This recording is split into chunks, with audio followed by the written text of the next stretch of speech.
Assalamualaikum warahmatullahi wabarakatuh.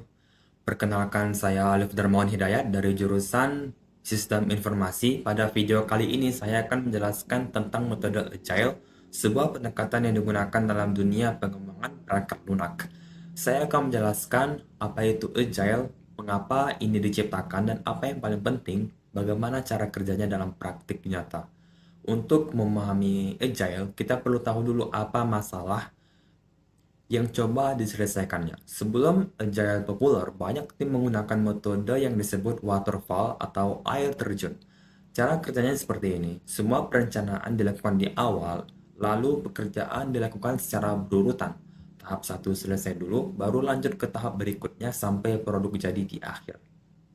Masalahnya, jika di tengah jalan ternyata kebutuhan berubah, misalnya klien ingin fitur berbeda, seluruh rencana bisa berantakan dan biayanya bisa sangat besar.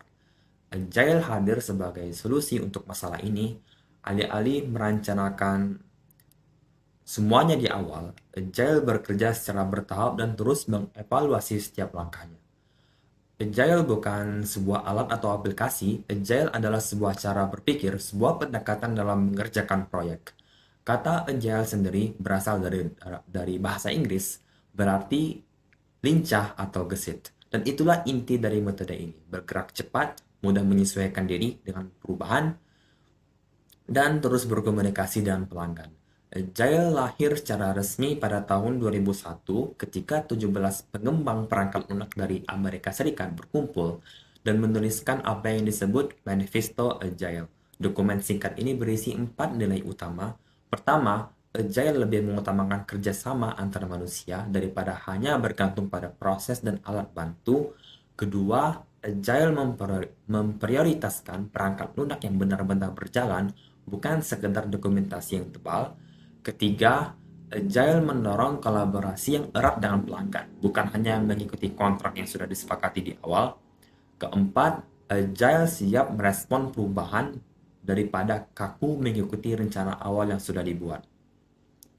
Singkatnya, Agile percaya bahwa proyek yang baik lahir dari komunikasi yang terus-menerus, kerja nyata yang bisa dilihat hasilnya, dan kesiapan untuk berubah.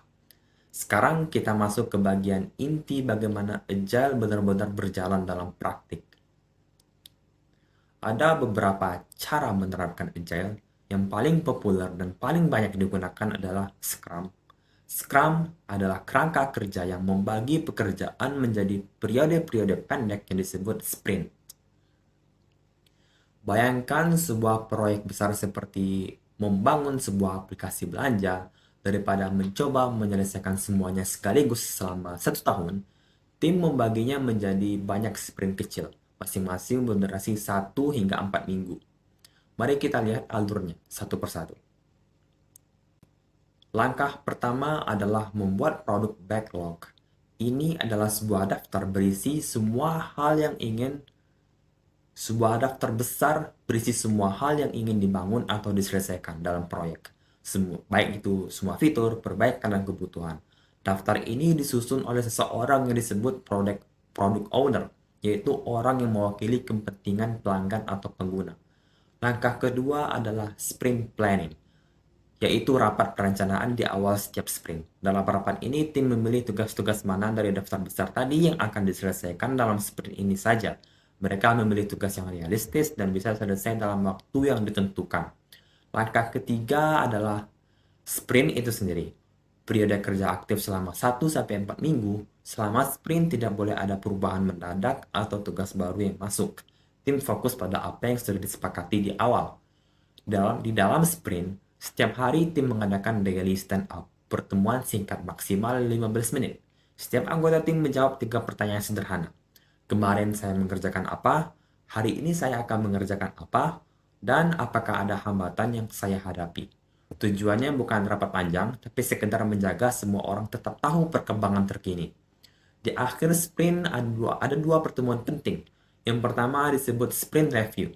Tim menunjukkan hasil kerja mereka kepada pelanggan atau pemangku kepentingan. Pelanggan bisa langsung memberi masukan apa yang sudah sesuai dan apa yang perlu diubah atau ditambah. Yang kedua disebut sprint retrospektif.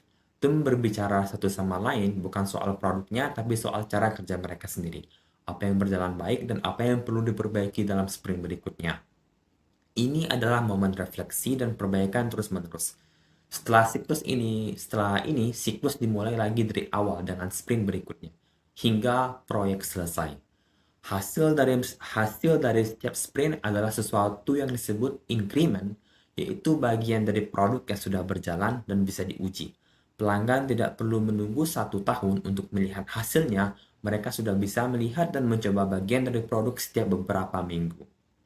Sekarang, mari kita bayangkan sebuah contoh sederhana. Misalnya, sebuah tim ingin membuat aplikasi pemesanan makanan. Daripada menunggu berbulan-bulan sampai semua fitur selesai dibuat, tim Agile akan bekerja seperti ini. Pada sprint pertama, mereka hanya fokus membuat fitur login dan daftar menu. Di akhir sprint, fitur ini sudah bisa diuji oleh pengguna nyata. Pada sprint kedua, mereka menambahkan fitur keranjang belanja dan pembayaran. Di akhir sprint, pengguna sudah bisa mencoba proses pemesanan. Pada sprint ketiga, mereka menambahkan notifikasi dan pelacakan pesanan. Dengan cara ini, produk terus berkembang. Dan jika ada yang perlu diubah, seperti misalnya pengguna ternyata lebih suka tampilan yang berbeda, perubahan bisa dilakukan dengan cepat tanpa harus mengulang segalanya dari awal. Jadi, untuk merangkum, Agile adalah metode kerja yang mengutamakan fleksibilitas, kolaborasi, dan perbaikan terus-menerus.